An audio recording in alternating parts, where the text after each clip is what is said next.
নমস্কাৰ মোৰ মৰমৰ দাদা দাদী পেহা পেহী খুৰা খুৰী ভাই ভণ্টি প্ৰেমিক প্ৰেমিকা ককা আইতা আৰু মোৰ অতিকৈ মৰমৰ বন্ধু বান্ধৱীসকল।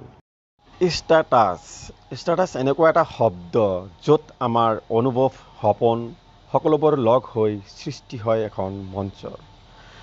আমি প্ৰত্যেক জীৱনত প্ৰায় প্ৰতিটো মুহূৰ্ততে বিচাৰোঁ এক জীপাল পৰিস্থিতি আৰু সেই পৰিস্থিতিৰ কোলাতেই জন্ম পায় এই ষ্টাটাছ বোলা শব্দটো।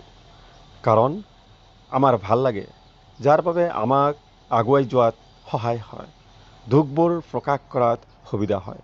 মনোৰঞ্জনৰ বাবে আমি প্ৰত্যেকেই জীৱনত এবাৰ হ'লেও ষ্টাটাছৰ কাষ চাপোঁ। প্ৰত্যেকজন মানুহৰ জীৱনত ষ্টাটাছ শব্দটোৱে জড়িত হৈ আছে। আমিবোৰ সকলোৱে ইয়াৰ সোৱাদ লৈছোঁ, গতিকে আজি তাৰেই কিছু সময়বোৰ হেৰাই যোৱাৰ পাছত এটা কথা প্ৰায় অনুভৱ হয়, দেউতাই প্ৰতিটো কথাই কোৱা সঁচা। মই সেইজন ভাগ্যৱান মানুহ যাক কাৰোবাৰ দৰকাৰ হ'লেহে মনত পৰে।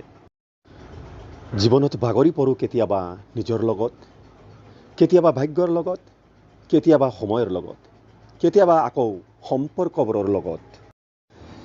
নিজকে তেতিয়াই বৰ অকলশৰীয়া অনুভৱ হয় যেতিয়া বিপদৰ সময়ত প্ৰিয়জন সংগীয়ে সংগ এৰি দিয়ে।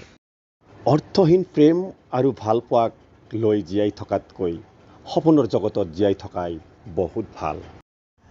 যিমানেই ডাঙৰ হৈছোঁ আনন্দবোৰ হেৰাইছোঁ। মা হৈছে একমাত্ৰ ব্যক্তি যি তোমাৰ বাবে হাজাৰটা উজাগৰি নিশা পাৰ কৰিছে আৰু হাজাৰটা উজাগৰি নিশা কটাবলৈ সকলো সময়ত সাজু হৈ আছে। কাৰ যাত্ৰা ক'ত কেনেকৈ শেষ হয় কোনেও ক'ব নোৱাৰে। মই নহয়, সময়ে বুজাব তোমাক আচলতে মোৰ মূল্য কিমান। বুজাবলৈ বহুত আছে, কিন্তু বুজিবলৈহে কোনো নাই, সেয়ে সদায় হাঁহি থাকোঁ। ভাল লাগে যেতিয়া বিপদৰ সময়ত আপোন কোনোবাই কয়, ভয় নকৰিব, মই আছোঁ আপোনাৰ লগত। যিজনে তোমাক মাথো প্ৰয়োজন বুলি ভাবে, সেইজনে কেতিয়াও তোমাৰ দুখ কষ্টৰ মূল্য দিব নোৱাৰে। এটা সময় আছিল তোমাক বহুত ভাল পাওঁ, এটা সময় আছিল তোমাক বহুত ভাল পোৱা, এটা সময় আছিল তোমাৰ কথা বহুত চিন্তা কৰা, এটা সময় আছিল তোমাক হাজাৰটা মেছেজ কৰা, এটা সময় আছিল তোমাৰ পৰা ভিন্ন হ'ব ভয় কৰা। তুমি এৰি নিদিবা। এই ভয়ত নিৰাশা হ'ব লগা হোৱা, ইমান অপমানিত হৈছোঁ, প্ৰেমত ইমান অপমানিত হৈছোঁ, সদায় এৰা এৰি কথাত। এতিয়া তুমি এটা নহয় 100টা ল'ৰাক एरी दिया। हेलो फ्रेंड्स, कैसा लगा ये वीडियो? आपको अच्छा लगा है तो लाइक कमेंट शेयर और सब्सक्राइब जरूर कीजिएगा। धन्यवाद।